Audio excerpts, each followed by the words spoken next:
Kalau kita bisa merawat anakan belorok, terah belorok, kita ciptakan untuk di lapangan, insya Allah bagus. Itu yang saya bilang. Punya teman saya di Sukoharjo, belorok ekstrim. Digantang dengan burung-burung yang ya jawara lah ya. Di saat digantang berdekatan dengan belorok ekstrim itu, burung-burung itu diam. Karena merasa aneh, gitu loh. Jadi, belorok itu selain buat pajangan rumah bagus, untuk di lapangan pun ya ada nilai poin plusnya, gitu. Membuat lawan-lawan sekitarnya itu aneh dan takut. Assalamualaikum warahmatullahi wabarakatuh. Selamat datang di BBF Jakarta. BBF Jakarta itu dengan kepanjangan Bahorok Belorok Farm. Tempat kami adanya di Jakarta Selatan, tepatnya di Pasar Minggu, di Komplek TNI AL, Rawa Bambu, Jalan Teluk Bayur nomor 7. Kenapa saya pakai nama BBF, Bahorok Belorok Farm?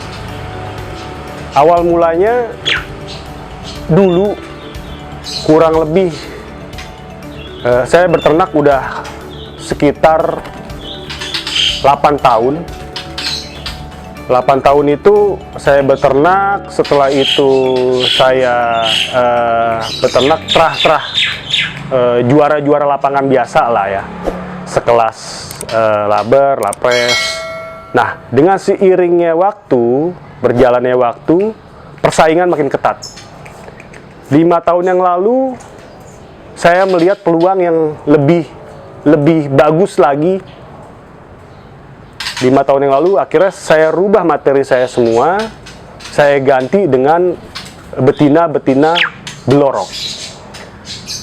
Pejantan-pejantan kita yang lainnya, kita jual, kita ganti dengan, bukan kita ganti ya, kita jual, kita seleksi pejantan-pejantan yang cukup langka. Saya punya bahorok ada 2, saya punya tangse dari Aceh. Tangse itu adalah burung dari wilayah hutan tangse yang sangat langka. Usianya kurang lebih sekitar 18 tahun. Nah, di situ saya berpikir bagaimana supaya kita bisa melestarikan burung-burung yang udah cukup langka seperti bahorok dan tangse. Kalau dibilang langka, lebih langka mana antara bahorok atau tangse? Saya bilang lebih langka tangse. Karena kenapa? Di habitatnya sudah tidak ada. Nah, di situ kita berganti materi dengan indukan betinanya belorok. Saya menciptakan burung yang fighter, tapi dengan warna yang unik, gitu loh. Di situ akhirnya 5 tahun yang lalu kita ganti materi. Kita bahas sedikit masalah genetika. Genetika atau DNA. Untuk postur tubuh itu menurun kepada anakan. Seperti misalnya indukannya bodinya besar, ekornya panjang, itu akan menurun. Karakternya main sujud-sujud, itu menurun. Tapi kalau untuk otak kepintaran itu tergantung nutrisi yang kita berikan. Jadi burung-burung yang terah jawara, terah nasional itu belum tentu anakannya pun bisa seperti indukannya menjadi juara, menjadi jawara, otaknya pintar, dengan isian-isian yang mudah dicerna, itu belum tentu. Tapi kalau gaya bermain, bentuk tubuh, postur itu menurun. Itu yang saya teliti selama ini. Nah, kembali kepada masalah BBF, Bahorok Belorok Farm. Jadi, kita hanya menyimpan indukan-indukan yang sudah langka di alamnya. Nah, kita combine, kita campur, kita kawinkan dengan indukan warna seperti belorok. Nah, untuk bermain belorok pun tidak mudah. Contohnya teori seperti belorok ekstrim dikawinkan dengan belorok ekstrim. Belum tentu anaknya keluar belorok. Tapi ada keturunan belorok, terah belorok yang tidak keluar belorok sedikit pun, dikawinkan dengan kerah blorok yang tidak keluar, ya mungkin bisa dibilang bloroknya itu 1 titik 2 titik, tapi bisa menghasilkan anak yang keluar blorok ekstrim ataupun albino. Jadi itulah susahnya kita bermain blorok. Terkadang blorok ekstrim dikalikan blorok ekstrim, anaknya jadi normal. Blorok sedikit dikalikan dengan blorok sedikit, anaknya jadi ekstrim. Jadi semua itu rezeki dari Yang Maha Kuasa, bagaimana kita bisa menciptakan itu. Tapi alhamdulillah setelah saya belajar ke beberapa peternak yang mengeluarkan blorok ekstrim, panda ataupun albino, di situ kita mengambil sedikit pelajaran yang akan kita kembangkan untuk menciptakan DNA baru.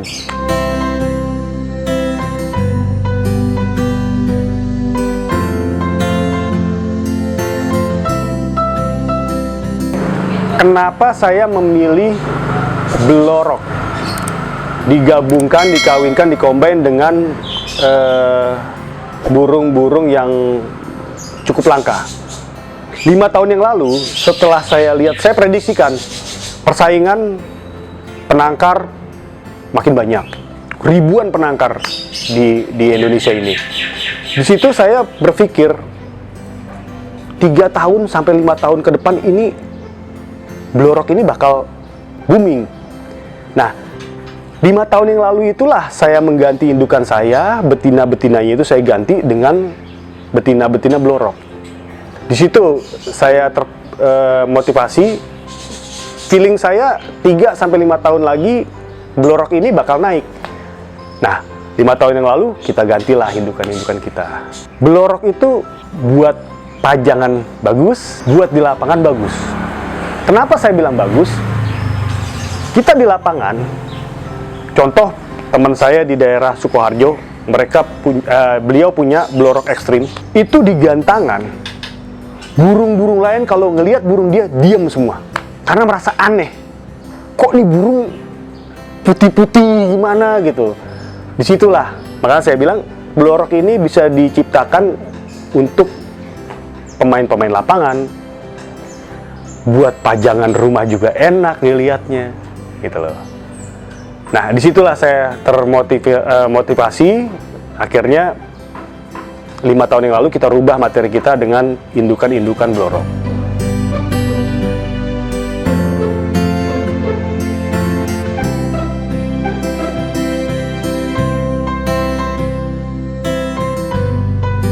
Untuk mempertahankan gen blorok, kita nggak sembarangan memilih indukan blorok. Kita harus tahu silsilah ke atasnya seperti apa, dan memilih blorok itu kalau bisa di bagian-bagian yang akan menurun kepada anaknya. Contoh, ekor. Kalau ekor putih, biasanya terah-terahnya di bawahnya itu akan ikut ekor putih. Yang kedua, blorok atau putihnya itu ngeblok, itu biasanya akan menurun. Ya, itulah yang kita pertahankan gitu, supaya bagaimana kita beli indukan, ternak indukan kita itu menurun kepada anaknya ikut blorok. Itu yang kita terapkan sekarang. Kalau sekedar blorok sedikit-sedikit, itu hoki-hokian om. Misalnya di punggung sedikit, di pala sedikit, hoki-hokian. Tergantung gennya dia ketemu atau tidak. Jadi setiap indukan itu mengeluarkan anakan dengan gen yang berbeda-beda. Ini kita belajar dengan dokter, dosen di kampus IPB. Itu dia bagian genetika. Itu namanya Dr. Maria Ulfa. Kita udah belajar beberapa masalah genetika. Jadi indukan itu mengeluarkan anak dengan gen yang berbeda-beda. Misalnya anaknya itu gennya ABC. Nah, ABC ini ada yang mengikuti gen indukan-indukannya. Nah, di saat indukan ABC ini ketemu jaringannya dengan yang sama, mereka akan menciptakan blorok yang lebih ekstrim. Jadi gini, kalau untuk inbreeding lebih mudah menurunkan gen blorok. Itu yang saya bilang. Setiap indukan mengeluarkan DNA berbeda-beda, mengeluarkan genetika yang berbeda-beda. A, B, C. Nah, kalau A, B, C ini ketemu dengan inbreeding yang genetikanya sama, dia akan membentuk blorok yang lebih ekstrim. Cuman kan kita harus meneliti, apakah si A ini benar-benar ketemu dengan si A, itu sangat susah. Untuk menciptakan blorok itu memang bagusnya inbreeding. Tapi ada beberapa yang bilang nggak bagus dan sulit untuk diternakan. Nah, itulah yang kita cari tahu trik-triknya. Untuk masalah genetika kita bahas nanti di lain waktu, gitu, sambil kita ngopi-ngopi.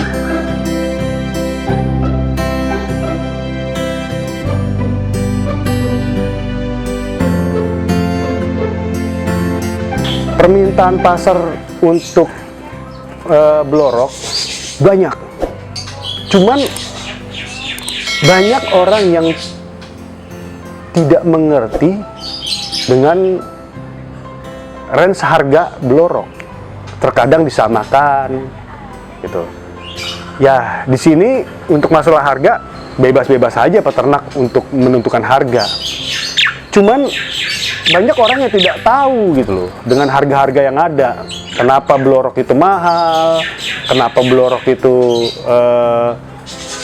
lebih diminati gitu loh. Ya masing-masing lah punya harga lah. Potensinya saya lihat 1 tahun belakang ini bagus untuk masalah blorok ya atau mutasi ya. Contohnya sekarang makin banyak keluar mutasi-mutasi warna yang lebih bervariasi.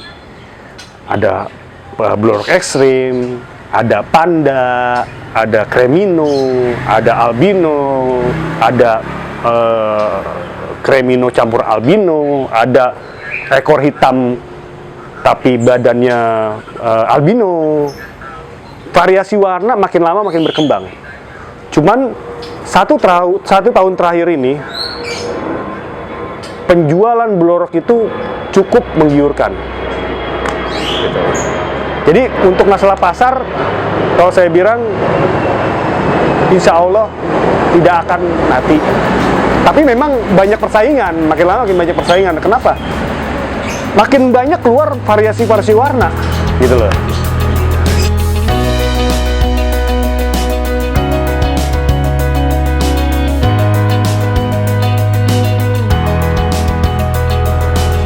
Kalau kita bisa merawat anakan blorok, terah blorok, kita ciptakan untuk di lapangan, insya Allah bagus. Itu yang saya bilang. Punya teman saya di Sukoharjo, blorok ekstrim, digantang dengan burung-burung yang ya jawara lah ya. Di saat digantang berdekatan dengan blorok ekstrim itu, burung-burung itu diam karena merasa aneh gitu loh. Jadi blorok itu selain buat pajangan rumah bagus, untuk di lapangan pun ya ada nilai poin plusnya gitu loh. Membuat lawan-lawan sekitarnya itu aneh dan takut. Contoh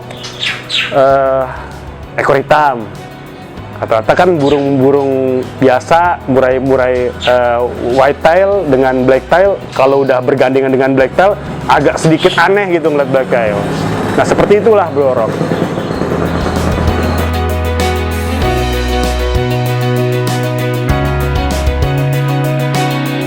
Sebelum bermain di terah blorok itu, Ane kandang itu sekitar 11 kandang.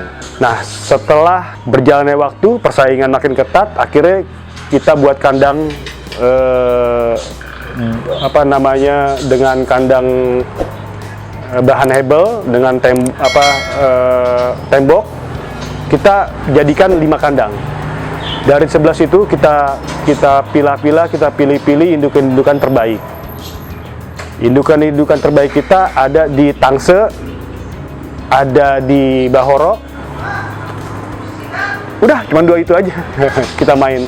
Di cross dengan indukan-indukan yang bloroknya itu berpotensi untuk membawa gen blorok. Jadi antik, langka, dicampur dengan burung-burung fighter.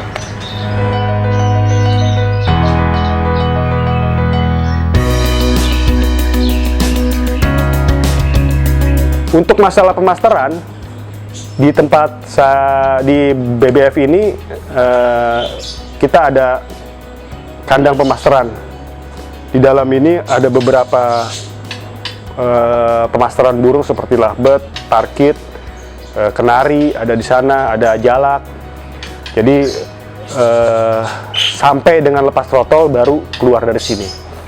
Di sana kita ada tempat olahraganya, atasnya sauna, bawahnya ada umbaran. Jadi dia umbarnya pun kalau biasanya orang-orang itu umbar burung cuma didiemin aja. Kalau kita tetap kita latih fisiknya dengan cara diusir-usir agar dia tetap olahraga. Dan di atasnya itu sauna. Jadi panasnya bukan langsung tapi diungkep lah seperti itulah di sauna dengan di olahraga.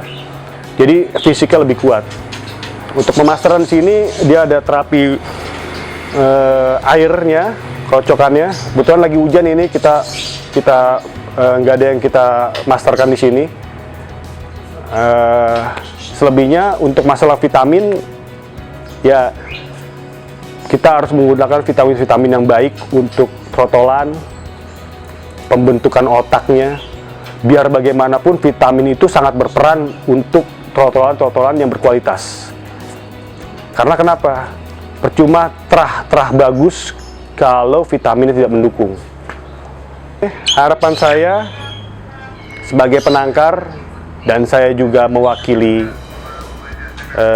dari APBWI. APBWI itu Asosiasi Penangkar Burung dan Unggas Indonesia. Harapan kita adalah dari kesadaran diri sendiri, kita harus mulai konservasi untuk burung-burung endemik Indonesia. Itu harapan kita dari hati sendiri dulu. Itu yang pertama. Yang kedua adalah harapan saya, stop burung-burung impor.